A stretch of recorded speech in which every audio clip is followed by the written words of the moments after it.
Allez, c'est parti pour la mise en pratique. Donc la première chose à faire, c'est de chercher le milieu approximatif du gabarit.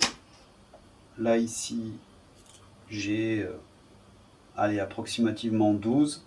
Donc je vais pointer avec la pointe du cutter à 6.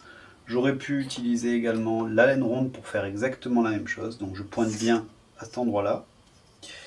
À partir de là, je vais faire mon premier axe. On entaille. Le but, c'est de ne pas couper la carte à gabarit, mais seulement de l'entailler jusqu'à temps qu'elle se replie sans difficulté. Voilà, une fois que c'est fait, on peut appuyer. Ensuite, on va faire le deuxième axe de symétrie. Cette fois, je vais montrer avec la laine ronde. Donc, je me mets ici, en bas, approximativement au milieu. Je pointe, je déplie, je vais avoir mes deux pointages. Il suffit maintenant de relier les deux points.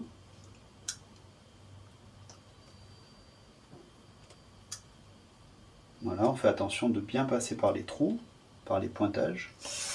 Et pareil, je viens entailler. Il faut que le gabarit se plie assez facilement. Et là, c'est le cas.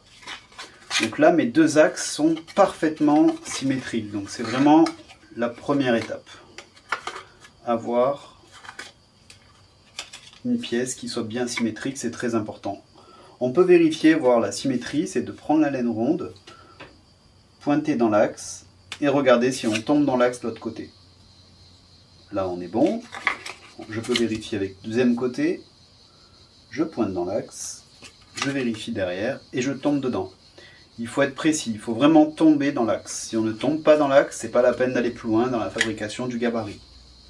Voilà, donc là, on a appris comment faire un gabarit avec deux axes de symétrie